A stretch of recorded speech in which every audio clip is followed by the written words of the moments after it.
The TRICHOMES Weekly Roll Up. This week, in cannabis, a new study was published with findings that 54% of Republicans support federal cannabis legalization. Speaking of Republicans, U.S. Representative Nancy Mace of South Carolina is bringing forth the state's Reform Act to deschedule cannabis and treat it more like alcohol. Not only are representatives trying to pass federal legalization, famed comedians such as Seth Rogen and Silverman aided in launching a cannabis legalization action campaign in partnership with the US Cannabis Council this week. And in New York, the Office of Cannabis Management has once again restricted the sale of Delta-8 THC products as well as smokable hemp. And now, here are your hosts, John Bond and Jarod Duggins. Hey, John. What's happening, Jarod? How's your week been, man? We're here to talk about the news, not my week. And no one wants to hear about that anyway. It's been too crazy. But, I hope yours has been good as well as crazy. I know things are always fast paced over there. Totally. Absolutely. Things have been great. But like you said, we've got far more interesting things to talk about today than how my week's been. Yeah. Well, hey, welcome everybody back to the second week of TRICHOMES Weekly Roll Up, where we get into the most recent news and we get into the headlines. But we really, there's an ongoing conversation going on, and it's about federal legalization versus decriminalization versus, what is going to happen on the rescheduling. And, we have a special guest with us today. It has to do with the effort that is over that side of me, and what was just announced as Cannabis in Common. So, Yusuf, if you would, go straight into it and roll tape on that, would you?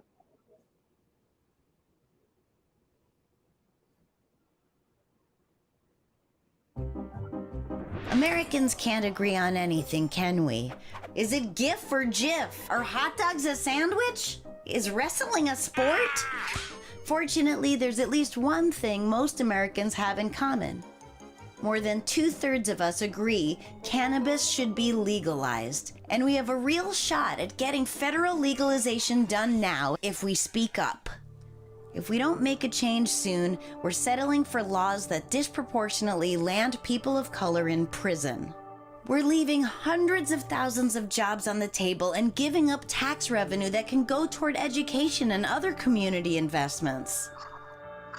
For the first time ever, the U.S. Senate is considering a bill to legalize and tax cannabis at the federal level. This is a really big deal. This is where you come in. Visit cannabisincommon.org right now. In less than the time it took you to watch this, you can send an email or make a phone call to your senators. Once you've done that, you can go back to arguing about far more controversial things like boxers or briefs. Is it caramel or caramel? Caramel? Salad in a bag? That one's always got me. Caramel, I'm not sure. But, part of the group putting that out is the US Cannabis Council. And from there, we've got Steve Hawkins joining us today. And let's bring him on in. Hey, glad to be here. Good. Doing well. Appreciate you coming on. Sure, John. Jarod, good to see you. Likewise. Well, I know there was another clip from Seth Rogen out as well, and you guys are hitting it pretty hard. We've got a lot of stuff to talk about as far as the headlines goes, but again, we're amidst this time in history where what's going to happen? Federal legalization, federal decriminalization and rescheduling. Are we just going to get people out of jail finally, and prisons? What's the next step? And thanks for joining us, Steve, because this is a real great topic and something that I know is near and dear to both John and I, for sure, and everybody in the cannabis community. Yeah, I think we are just a matter of time now. It's not a matter of if cannabis will be legalized federally. It's a matter of when, and that time is getting close, right? What Sarah Silverman has done and what Seth Rogen is doing is something that, me as a policy wonk can't do. And that is get, what hopefully will be hundreds of thousands of people at the end of the day to register their support. Because what we know, right, from the last elections in 2020, right? The big winner at the ballot box was cannabis. People across the country, across political divisions, as this campaign says, everybody has cannabis in common. And we see that support from New Jersey to South Dakota and everywhere in between. So just in the first 2 days of this campaign, we've seen 30,000 people write their congressman or congresswoman, right? And from all 50 states, and at least as of last night, Texas was the leader of all places. So, really shows, right? We've got some people in that watch us religiously from Texas, just waiting for the right people to get into power there and that kind of thing. I cut you off, John. What were you going to say? No, I was just curious. I mean, obviously, Steve, you've been involved in the space and on the policy side, which is so important for quite some time now. I'm curious, how have you seen that shift over the last couple of years, and obviously now really starting to hit its stride into 2021 at the end of it? Yeah, I think what we've seen, John, is over this last really 20 years, we've seen this sort of public shift in views on cannabis. But now it seems to be just rapidly accelerating, right? We had 8 states in 6 months legalized, either through the ballot initiatives or with New Mexico and Connecticut and in New York through legislation. And that's going to continue, right? I think we'll probably see half of the states in the country have legalized by the end of 2022. You got efforts going on in North Dakota, South Dakota, where we're still fighting in the courts, where the people voted for it and the governor's trying to stop it, but we would just win again.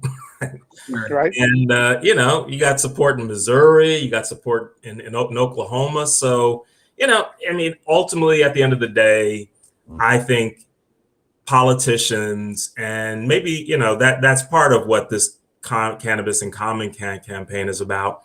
You don't have to, at the end of the day, if you don't want to use cannabis, fine. If you have some, moral judgments against it, fine. But it's inevitable. You need to regulate it. You need to ensure that, that it is made available. And that's where I think the country's going. Hey, I'm excited by the fact that we might see the rider. So what's been in place in DC has been one congressman who put a rider on a budget bill saying you won't get your money, DC, from Congress unless you have no retail sales. Well, that's been lifted, right, by Senator Leahy. If that stays in the budget, the nation's capital will have dispensaries, right? And, guys, I think that just begins to have a huge cultural change, right? And, so that's why I think we can easily see legalization. If it doesn't happen in this session of Congress, it's knocking on the door for sure. So, and to both your points, one of the stories this week kind of came in with both the stories actually was, we've got Republican Representative Nancy Mace that has brought the States Reform Act, as the Republican bid at there, and really that brings up the fact that you're receiving more bipartisan support. Now we're talking about partisan bills being presented, which I want to get into that a little bit. Are we getting further away because it's a political thing now where they're tugging at either side and everyone wants to be responsible for the cause, or is it getting closer because of momentum? But right now, the last polls that we've been cited are 54% of Republicans and 62% of adults support federal cannabis legalization, right? And that's first time that we've got the majority on the Republican side of things. With that, basically the next report from 2020 was Gallup had it at 68% of all Americans supported federal legalization, which was the highest since 1969. It seems like an obvious, like you said, it seems inevitable.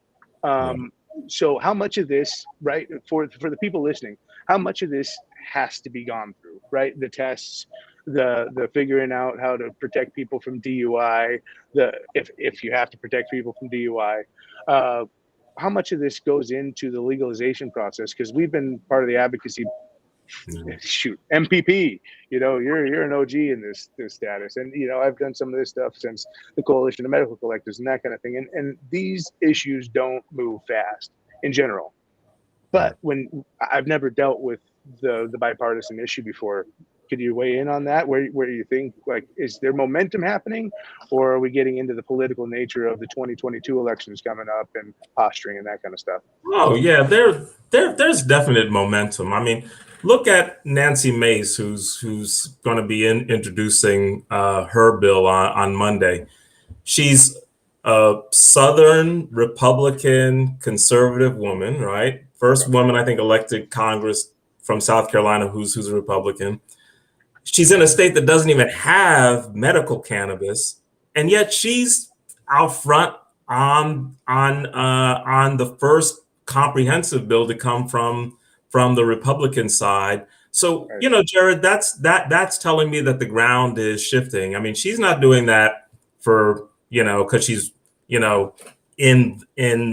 not running for president next year. She's doing this because, she's a believer, right? And there are going to be more people like that, right? I mean, some of this is generational, but that 54% number of Republican support, we're seeing this all over, right? I mean, you have growing numbers of seniors who are finding benefit from the plant. So support will continue to rise. I think that what Nancy Mace is showing us is that there's going to be new bipartisan support for legalization, which is great. Absolutely. One thing I'm curious about, and the reason I say that is it was very new to me. I've worked in cannabis now for 6 years, so not that long comparatively to some of the folks that have been pushing forward on this for 10, 15, 20, 30 years. And, one of the things that's most surprising to me is how long it takes once policy is passed to actually get it in motion, have dispensaries open. For example, you look at states like South Dakota, North Dakota, and it goes straight to rec, right? So what does that next step look like when we get down the road there, right? And there is decrim. What does that look like in terms of timelines and process federally? Yeah. I mean, look, maybe it will look like what happened with alcohol at a one point, right? We will see federal legalization, which for me means that cannabis is taken off of the schedule of Controlled Substance Act. It was put there by Nixon anyway, right? So it comes off, and really it's left to the states then to determine, if they're going to tax and regulate, right? And I think what we'll see, John, is we'll see a larger number of states quickly move to legalize cannabis, right? Within their borders. So, but a lot's going to happen between now and then, right? I think it's important that the FDA keep its sort of traditional role and not be over cannabis, because I think that could be horrible, right? I mean, this needs to be with alcohol and tobacco under what's called the Alcohol and Tobacco Tax and Trade Bureau. Maybe they'll have to expand their name, but the plant needs to be really freed and given the opportunity, for people around the country to either enjoy it for their recreational and leisure purposes or for medical. And again, we're really, what's happening in Congress is really just a reflection of where the states are, right? We always say that change doesn't come from Washington, it comes to Washington. Well, this is an example of that, right?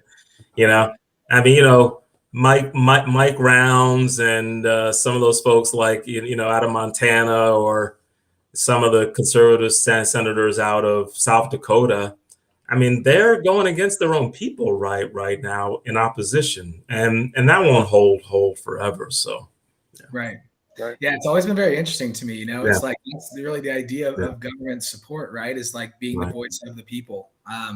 And so I think it's becoming almost inarguable at this point as we continue to move forward, and there's more data available, and that's the big. Yep. It's awesome. Well, and it helped the debates in states like where there isn't anything but hemp laws now because of the CSA being changed and that kind of stuff. You know, you've got states like Texas, which are basically fighting over laws that haven't caught up with the new laws that are in place. And then you've got New York, you know, that's quelling the problem. And it's really surrounding the D8 THC, right? It's like the states that haven't caught up with legalization are coming about it with their own means, and D8 is a big topic right now. You've got New York that just banned it, and Texas that had done that, but based upon the laws that they had just adopted with the hemp laws and the hemp basically as consumables, they had to reverse that decision and actually make it legal again for D8 in Texas. I mean, how much do you think it'll help with the decriminalization and the unification on the federal within the cases on state laws like this? Yeah. Jarod, I'm going to answer that, but before we leave and I know we'll return to federal legalization, but look, I got involved because, I have a long background in civil rights. I've been a criminal defense attorney. I've done work all around the country. I got involved because we still have hundreds of thousands of people being arrested. We have states like Alabama where your second offense can land you a year in jail for any amount. We have states like Louisiana and Georgia, and that still people are being locked up for years when cannabis is sort of a small amount of cannabis landing you a life in prison. That's still happening. We still have 40,000 people incarcerated. So I want to lift up like what Elizabeth Warren did this week, right? By telling the White House that the president should be pardoning anybody with a nonviolent cannabis conviction. And we have to remember that, even as we're building this industry, there are folks seriously still doing time, still being arrested. This is the number one pretext that most cops will use to stop folks of color, right? In our stops and searches. So there's all of that fuels me every day to do the work. Now, what you were saying about Delta-8, right? Which is, so, hemp has been made legal, right? But you can chemically wash hemp to produce Delta-8, which, mildly intoxicates, and, you do enough of it and you get a nice buzz, I'm sure. So here's the crazy thing, right, Jarod? Because Congress didn't deal with the whole plant, right? We created the fiction, right? Less than 0.3%, it's hemp, same plant, more, it gets classified as cannabis. We're going to be playing this whack-a-mole game, right? Where people will unlock different aspects of the plant, whether it's Delta-8, I've heard Delta-10, there's going to be other things that come along. And this just speaks to why the feds need to deal with the whole plant, have a comprehensive solution, right? And that just hasn't happened, right? So, we at the US Cannabis Council, I get concerned about anything that is put out on the market that might be untested, unregulated. I know there's a lot of solid people in the space working with Delta-8, but you never know when there's going to be a bad actor, right? And I don't want any kind of public harm to come out, because then that washes over I think everybody, right? We saw that with the vape crisis. So so we have to be thinking about how we are responsible about consumer safety and products and things like that. So when Delta-8 is sold in gas stations, I worry a bit, right? Right. Same with sushi. I wouldn't buy my sushi or my Delta-8. Yeah, man. I don't buy Walmart sushi in San Francisco. That's for sure. So I'll advocate for gas station sushi on the coast of Oregon because it's not that bad. All right. Okay. To your point, Steve, I think it's really interesting too, because you hear these statements all the time. It's like it takes 10 years to build a reputation and 30 seconds to ruin it. And you talk about these bad actors, and I would have to imagine, because I'm not as close to it, but it would have to be more expensive to regulate against cannabis now, as opposed to starting to regulate for it, and the amount of time and energy that we're putting into restricting it. And that's not even considering the hundreds of thousands of lives that are impacted, not just the folks that are in prison, but their families and the lives that they get back from that. And it's to me, I'm hoping that noise, it seems like it's getting louder in Washington, but you would know better than anyone, obviously. Yeah, John, you raised the whole sort of multiplier effect, right? I think the last time I saw the economists, notable economists have said that, this is tens of billions of dollars that's spent on enforcement, right? From policing to jail sentences to, and then, the impact on, people's future job potential and all the collateral consequences. So it's real, and I think because of this, states having it legal but still being, illegal federally, it puts people through a lot more hoops, right? Like banking's a good example, and not only when you have to drive 2 hours to bank, right?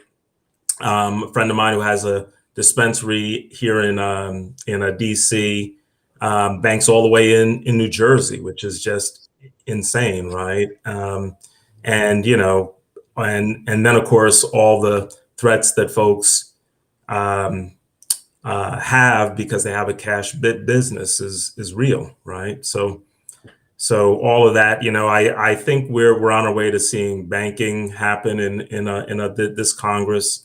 I do think we'll get that out of this session, and I think we're going to see some of this in a steps, but to me, all the oars are rowing in the right direction these days, and that's a sign for us to be positive, but we can't, we can't put our foot off the gas. We gotta keep pushing. And I think going back to the Cannabis and Common campaign, it's really, we got to take all those folks in South Dakota, right? And places like that have gone to the ballot box, pushed the lever and said, in a state as conservative as South Dakota, that we want to legalize cannabis. We need to now have those same people voice their support in Congress. And, that's going to be the tipping point, I think, on all this. Well, and both of you guys just gave context to that Delta-8 thing and whatnot. Having been someone who, back in the day, it wasn't just cannabis and whatnot. There was a drug war going on. It was part of a trade and all that kind of stuff. The lack of clarity in laws along the way, as things have been changing, allowed someone like me to fight a case, spend a couple of years in jail, have a dirty urinalysis while being prescribed Marinol, get caught with a gram and lose 6 more months of my life. What I was talking about in Texas is there was actually a woman that was arrested for possession of Delta-8, and this is what spurred the conversation and why they reversed the legalization thing. Is really until there's that that unification of the laws on the federal level, that loophole will be there for people to get tied up, and essentially that's what we gotta get around. I live here in California, and people who know me know that I was not a proponent of Prop 64, and it's because it really didn't protect the people that it was supposed to protect. And it didn't protect people between 18 and 21. It didn't have the provisions in there that we wanted to. And then it just, we're losing California by the death of 1,000 taxes over here. But that's not for this conversation at all. Right. The point is that really, without the unification on some level, like hemp had on the federal level and that kind of stuff, without that happening on federal level, people are going to get caught up in laws being advanced and state laws, not catching up with that. And a lot of people are still going to get caught in a loophole. And unfortunately, it's going to be the people you spoke about. It's going to be people of color. It's going to be people that come from different demographics or geographics that, have more policing in them and don't have the laws, because we're protected here in California. Basically, you can smell like weed in your car and it's not probable cause, right? It's not probable cause to pull you over anymore. They might mess with you and use it that way, but point in case is that you go still to Texas and you can get arrested for Delta-8 up until a week ago. But last week they changed the law. We've really, what you guys are doing at Cannabis in Common is letting people know where to go vote on how to change this at the level of which we'll start to put in protections regardless of what state laws are. And most of the states that haven't done anything will hopefully start to follow suit with the federal protections and that kind of thing in play. But I hope so, Jarod. But and then look, I still think that we need to, even as we're pushing legalization, we got to go after states like Alabama. I think I saw one of the comments where Indiana has a zero tolerance for 5 years having a seed could land you 5 years in prison. I mean, folks think that no one's being arrested any longer. We still got 18 states that haven't done a damn thing around decriminalization. So I'm keen to go after at least half of them in over this next year, right, and turn up the heat. I think what New Jersey and New York and Virginia and I think Connecticut too, but they actually passed laws specifically that said that the scent of cannabis can no longer be grounds alone to search a vehicle. I mean, some states have sort of done some stuff through the courts, but man, every state should have that's legalized and not for that matter should have that on the books, right? So there's a lot of work to be done to protect people, and I think we're seeing also these changes happening in the workspace too, right? Like with Amazon and some, we'll see what other companies move, and that could be its own other conversation, right?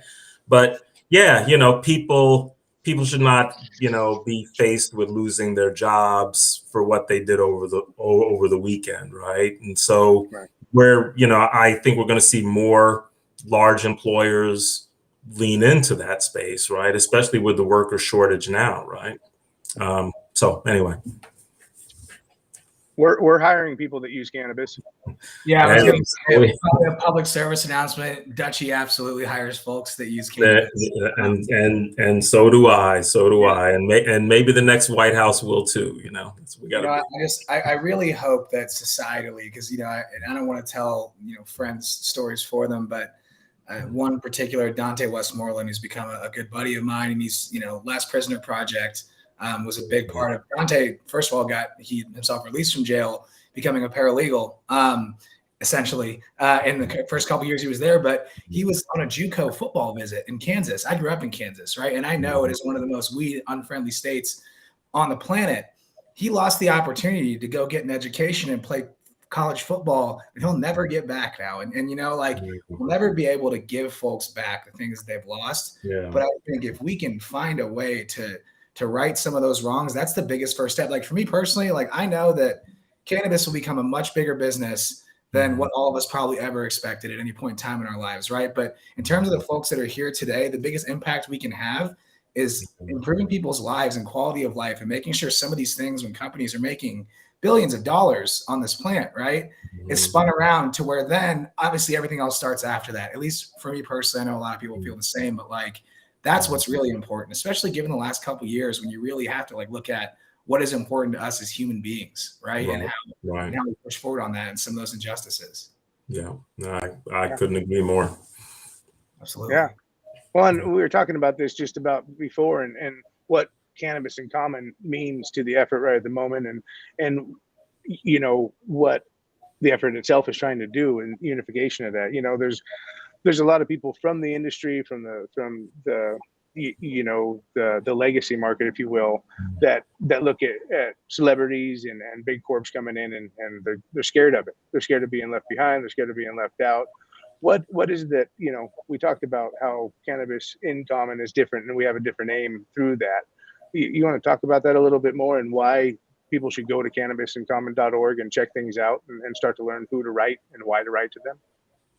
Yeah, I think we all got to be in it together, right? You know, I mean, I have heard from some of my activist friends, well, why are big corporations and big brands supporting Cannabis in Common?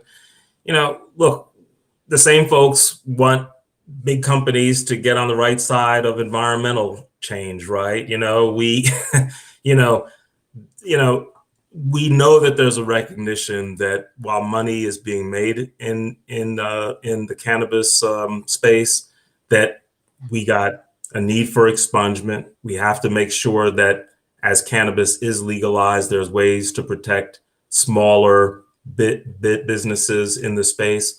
Right now, with the way things are going, most small businesses will get wiped out unless things change, right? You know, without banking, most small business operators, you know, I mean, you know, you can win a license but have no money to put product on the shelf, right? So, Right. So you know, we need solutions now, and you know, Cannabis in Common is an opportunity, I think, to try to get as many people who, you know, are just the consumer, right? Like Weed Maps is involved. We have, you know, companies like Curaleaf and High Times, right? You know, look, you know, your consumers are coming in from every walk of life, right? They're able to enjoy the benefits of the plant in that particular state, and they want to see others around the country be able to do the same, right? So, you know, really waking up, you know, our big giant, right, are all the consumers of the plant, right? I mean, I'm just one of the advocates in DC, right? But the real strength is all of the consumers from coast to coast, right? If we can just wake up that sleeping giant to like voice their, you know, their concern and what they want, right? Then we're on our way to real change, right? And I think that's what Cannabis in Common is trying to accomplish. Great. Yeah. No. You know, within that, it's I saw someone down in the comments talking about so much misinformation and propaganda still out there, and you know, that's what we got to realize during this fight is we're still fighting CBD laden pillows and sports bras and you know, and snake oil comments and all this kind of stuff, while we're really trying to convince people of, hey, you know what, if it's a recreational choice, you know what, that choice is yours, and you shouldn't go to prison for it, regardless of if it's just recreational. And medically speaking, if you choose the munchies as a side effect over everything they list for anything that has to do with, you know, depression, you know, depression may cause suicide. You know, it's like, come on. Cannabis has so many less side effects, so many different side effects than traditional things that we're working about now. But, you know, it's like there should be that choice, and without having to get in trouble for it, you know. And so that's what we're here for, right? Trichomes, that's why we want to talk to, you know, and John, why he started joining the show. I know he's passionate about the cause here, and the right people, you know, being available to it. And, you know, he's brought up on our first one, the people over at 40 Tons. And gosh, I'm forgetting his name right now, but I was on Clubhouse when they went live on Clubhouse. Corday. Yeah.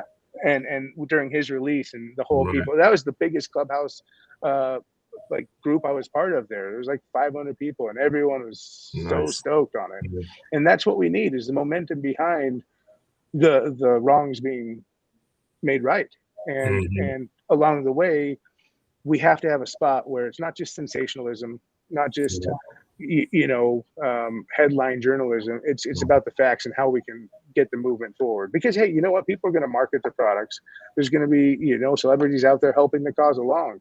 There's going to be celebrities out there, bringing the cause back. We just have to shine the light on the ones that are doing the right. And that's really what we're trying to do here at TRICHOMES, and why we're involved, yourself and John, in this talk, is because really it is about correcting the misinformation and silencing the propaganda, at least during our conversations, right? And then helping people understand where you can go to make change. And right now, you guys are really relevant. Your cause is there. You've got quite a few big corporations behind the move. I'd say that obviously the corporations have financial gains to look at, but you can't say that the reason we're here right now isn't because of the pandemic and being deemed an essential good by what was it, Governor? Who was it? Love up in San Francisco, right? Mayor Love. What was her name? The San Francisco mayor that deemed cannabis an essential good, and then everyone follows suit. That fast forwarded our cause so much, and yeah, we've all benefited from it. But really, within that, we, from the outside looking in, a couple of the horses might have got run over by the cart, and really, we were talking about it last time, is that's being seen in certain laws being put into place without other laws reflecting the change. And yeah, really, this is where it starts, is getting people on the same page, starting to write people when there's time for change. And this is that moment, these 2022 elections, the people that you put into place and the people who are going to be doing something, hey, that's this is the time to do it. All the rest of the time you just get to complain about it. This is the time to do it. Absolutely. Hey, we're not going to win this fight just being spectators, right? We all gotta be in it, right? And that's what cannabisincommon.org for folks who want to know. That's what it's all about, right? We got to all show that we want to see cannabis legalized, and truth be told, that's millions of Americans, right? We know that from the polling, right? I would be happy if we get 500,000 folks at the end of it all registering in Congress, and we'll probably get there, right? And we definitely have other celebrities that might very, very well come on board. We've heard from some folks already just pledging their support for what's going on. So I think this campaign is just really starting. Well, we can lend you Mr. Bond, John Bond, for celebrity support. Of course, man. It helps. Yeah. I mean, as someone that's super passionate about that type of stuff, I'm always down. I don't know if I'm necessarily of any sort of celebrity caliber, but it's really interesting to me when you talk about like everyone using their voice to get behind it. And one thing that kind of sticks out to me is, I think someone brought up Nixon earlier, right? And like the war on drugs that Reagan put in place, and it's like, the newsflash, right? Like drugs and addiction won, but not because of cannabis and having any part in that in a negative way, right? And like, I think of states where I live in Oregon, and most people to the untrained eye would think Oregon just legalized all drugs to people to go party, which is absolutely not the case, right? But you think about like abstract, and again, I'm going to say this loosely because this is just my opinion. I'm not the most well researched on these particular matters, but Tony Hsieh, in my mind, is probably one of the more visionary CEOs, rest in peace, of all time in terms of like running a big business like a small one. And one of the things he was very famous for was abstract ways of thinking and running Zappos. Oregon, knowing that drugs are a problem, right, decided to rehabilitate folks as opposed to putting them in prison and giving people fines, as opposed to throwing them behind bars for the smallest amount of a substance that is really just a bigger indicator to a problem. And, now it's going to take time for that to show through that that's actually far more successful in combating this, war on drugs, the opioid epidemic, all these things, right? And I'm just really hoping that people can get out from behind the stigma of thinking that it's not okay to talk about it and be okay. Like, my parents, for example, in Kansas, like I love them and they're about as cool as you could possibly be. But when I got into cannabis 6 years ago, it was still like, are you sure you're making the right decision? And now it's like, they couldn't be more proud to talk about, the change that we're making there. And it's like, it's influencing others around us and being more okay. And like, there's very few things I think that can have such an impact from folks continuing to like speak their mind and be persistent, right? They open the door for us with cannabis being named an essential business for us to continue to push that forward as an industry. And I think it's really, as those that have benefited from that, our responsibility to make sure that we don't like let that momentum fall by the wayside by any means. John, I think you should be a spokesperson, man. That was great. You nailed it. Coming from you, man, that's a very, very high compliment. With that. So, Awesome. Steve, you coming out here for any of the events coming up through the end of the year? Hall of Flowers bringing you out, or doing anything like that through the end of the year or early next year? Coming out to California? I'm sure I will be. I'm going to be. I'm going to be at. I think on the 17th. I'm speaking on one of the NCIA panels. Okay. So yeah, I'll be out in your neck of the woods. But I always find my way out there. Awesome. Well, we definitely got to have you by the studio. We're building some stuff out here, and cool. I know we've got plans for John to come by and that kind of stuff. Awesome. Maybe around Hall of Flowers and that kind of thing. We'll have to check on it, but we'd love to have you back. And anytime you guys have an announcement or anything with cannabisincommon.org, again, so everyone's listening, is cannabisincommon.org is where you go. You figure out who to write to and why you're writing to them. But little secret, it's about cannabis. So yeah, Steve, anytime you want to come back, we'd love to have you back on, maybe even make a regular thing about it, because you know what, this is the beginning of our conversation, but it's also, we're in the middle of this federal cannabis legalization conversation as well. And hey, really glad you joined us today. Thank you for all the insights. Thank you, Jarod. Yeah, John, as always, it's been another great one. Absolutely. Steve, we really appreciate you coming on. We know you're a busy man. Hey, man, anytime. Yeah, thanks for doing it again on such short notice. Okay. Perfect. All right, guys. Take care. Have a great one. You too. Thank you. All right. So I think we're still live, John. Just so you know. Absolutely. All right. Cool. Well, absolutely. I'm just realizing that out loud, I think. Yeah, and I highly encourage everyone to go check out cannabisincommon.org. It's far deeper than just a cool commercial. I mean, they're really doing some impactful things, and so absolutely go check out that organization. There's several others as well too that I think everybody could be well served in terms of finding out how we can best impact what we were just talking about, which is moving the industry forward and helping right some of these things that we were just chatting on there. Perfect. Cool. Great. And so yeah, hey, we reached the end of another week. Absolutely. We appreciate everybody coming on and joining us this week. Obviously, we're going to be making it a weekly thing. So truly appreciate everyone tuning in. We'll catch everybody next week. Sounds great, John. You have a great Friday and rest of the weekend. Everybody out there, have a great one. Be safe. Be great. We'll catch you next Friday. You bet. Thanks for tuning in.